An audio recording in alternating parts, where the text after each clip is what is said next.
let's get into the roster a little bit. This is a whole different looking team, the youngest team in the league now. Start with the offense. Sam Bradford, his third coordinator in 3 years. Brian Schottenheimer in here. How do you see him adjusting so far to this system and really the offense as a whole? Well, I always think it's incumbent upon a coach to adjust to the system you had. And look, Josh McDaniels is a great coach. Okay, he's going to have success back in New England. He's had success there before. This was a struggle last year. The offense he wanted to implement did not match the personnel. I also think it's fair to say the lockout hurt this team, probably tied for first. No other team was probably hurt more by the lockout than with a new coordinator and Sam Bradford being in his second season. That said, Brian Schottenheimer has a proven track record to me in New York of adjusting his scheme to the talent he had. Look, he won with a rookie quarterback in Mark Sanchez, and a guy that Rick and I both believe there's a ceiling on, and he's probably already hit that ceiling. I think he did more for Mark Sanchez than Mark Sanchez did for Brian Schottenheimer. He played to his strengths. He ran the football. He let his defense set him up with good field position. He didn't ask too much of Mark Sanchez. Now, the good news to me for Brian Schottenheimer is Sam Bradford's a lot more talented, in my opinion, than Mark Sanchez. He can bank on Sam to do more. Sam shouldn't have to carry the load, though, okay? You've got a defense that's probably going to be better this year, should be better, get your field position, more possessions. You've got Steven Jackson back there. Get the ball out, keep them upright. If we've heard Jeff Fisher say one thing over and over and over since he took over is they are going to protect the quarterback. That's got to be music to Sam Bradford's ears. If you keep Sam upright, I think we saw this in 2010 with Pat Shurmur, who I think did a great job with the talent he had. Sam can be effective, but he's got to get the ball out. They got to be decisive. And you don't want to have Sam sitting back there for 3, 4, 5 seconds deep in the pocket. What are some of the adjustments, especially 3 coordinators in 3 years? There is no doubt about it, because it's not like 3 years experience. It's 3 one-year experiences, so you're doing it over and over again. But I think, and Steve hit on it, Coach Fisher is quarterback friendly in this sense. He's going to play good defense. You're going to take care of the ball, and you're going to run the ball. Well, when you do those things, you give yourself a chance to win in the fourth quarter. You take actually a little heat off the quarterback. Now, I look for Schottenheimer, who is an adapter, to incorporate a lot of the things that we saw in 210. So I think we're going to see a lot more quicker rhythm throws. I think you're going to see Bradford on the perimeter, because that's basically what he does best. One thing that impressed me Saturday, and I kind of nudged Steve while we were watching the scrimmage and doing the scrimmage, was when he threw the long ball to Gibson down the seam, not the one over the middle that Gibby made a great catch, but the one down the left seam.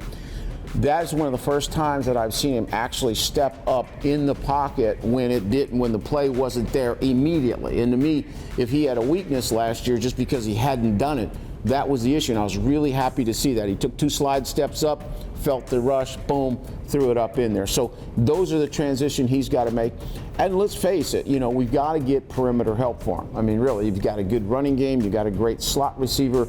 For the Rams to be complete and for the Sam to have a chance, you've got to have some guys outside the numbers that stretch the game and essentially stretch the defense. And we've been saying that now for 3 years. And really, right now, the only thing we don't know about the offense is whether or not they're any more explosive outside the numbers than they have been. He mentioned the slot. You're fine there. You got Steven. You look like you got a great backup in Isaiah Pede. The other question mark, how does this offensive line come together? Scott Wells hasn't taken a snap as of the time we tape this. You're counting on your 2 young rookies, 2 young tackles to bounce back. So there's some question marks here, but to me the biggest question mark is, are you any more explosive on the perimeter? And that segues nicely to the next topic. A lot of bodies at receiver and tight end. A lot of things to still play out. Anybody that you're expecting to see step forward, and who would you like to see ultimately win? Well, I have no biases there. I just want good players to step forward. We have a good idea what we have in the veteran core. I think Gibson is showing, as always, reliability. He's always there. He's there day in, day out. I think you get the reliability factor. Of the remaining guys, I think Salas is a guy I like a lot. I liken him a lot to Danny Amendola. He's got that kind of quickness, that kind of toughness. I think he can play outside, but I think he's exceptional inside. I think you're looking at another Amendola. So what I'm really interested in is Steve Smith's help. Steve Smith was a fine player before he got hurt. Fine player. I think 77 catches. He was instrumental in that first Giant Super Bowl. And then I want to see the young kids come on. Now, right now, you're looking at the young kids, and young kids never look good early in camp. They don't know the system. You see Quick is pressing a little bit. He's dropping balls. Now, the one spot he's not dropping balls, which is exceptional, and that's in the red zone. He's already showing himself as a big, lengthy threat in the red zone. I think Givens, I'm a Givens guy. And Steve knows this because he's got what you can't teach. You can't coach speed and quickness, okay? And he's got it. I think he's potentially a big yak, yards after the catch guy. So I think it's all here. It's just a matter of it all, I think, coming together, you know, and then, of course, and Steve talks about it all the time, the tight end position. If we can get everybody healthy on the field, it's probably better than we think it is. Yeah, I'm a big Mike Omanawinui fan. Big fan of his. I think the guy's got, I don't say he's got soft hands for a tight end. I don't throw the disclaimer out there.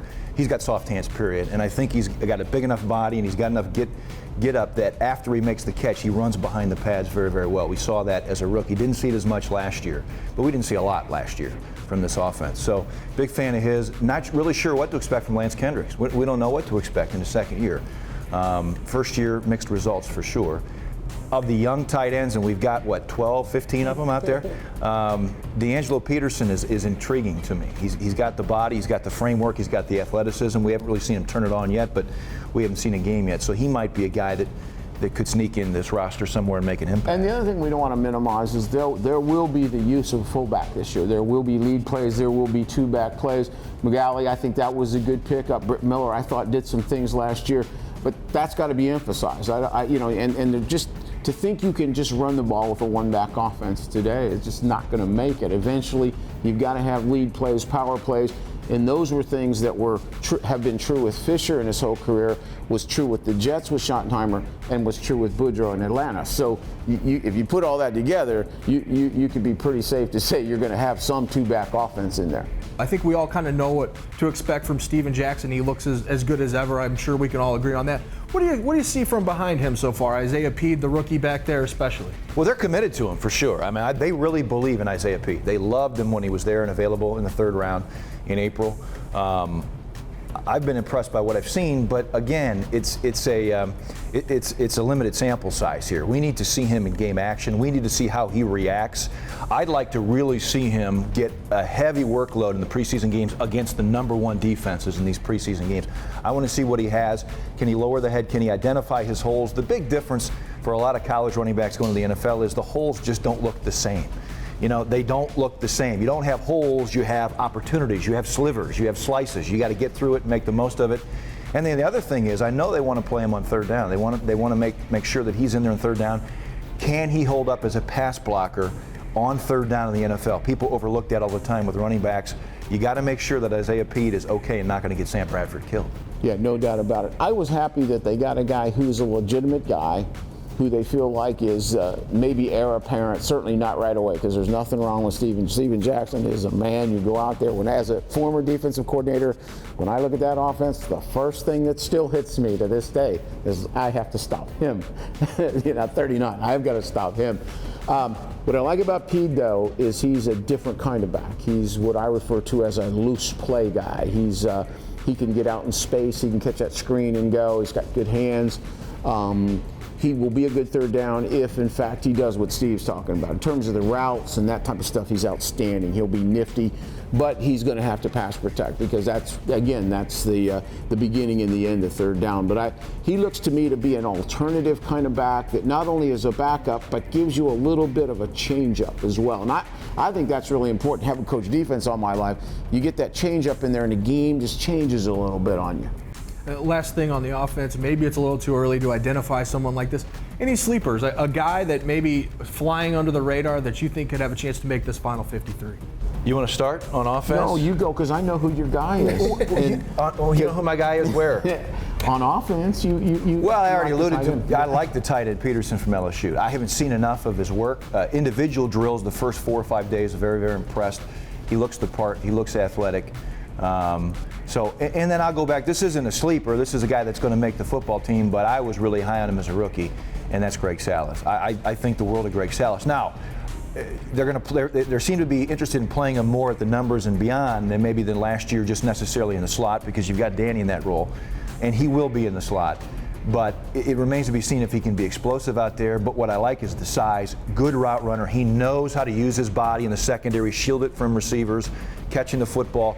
And we saw last year, 2 things impressed me. He could have gone into a shell after muffing the punt at New York that really turned the game around and probably cost him the game. He did not. He went out in the second half and caught 4 or 5 balls, and he was looking guys up in the secondary to punish him. I like the fact that he'll run behind his pads after the catch. So he's not a sleeper, but I think he can take a quantum leap forward this year in 2012. And the guy that I have my eye on, this is kind of the same thing. He's not a sleeper, but it's Steve Smith, because I thought, they got him for the kind of a minimum salary type deal. It wasn't a big celebrated deal. And I thought, he's coming off that microfracture. The chances of him being a guy that is, a big-time receiver aren't very good. But you know what? He hadn't looked hurt at all to me, just watching him play. And if he would come, that's a real shot in the arm, because you catch 77 balls in this league, that's not by accident. None of that's by accident. And I just hope for the Rams' sake that he comes all the way back, because I think that will be a shot in the arm that nobody's thinking about.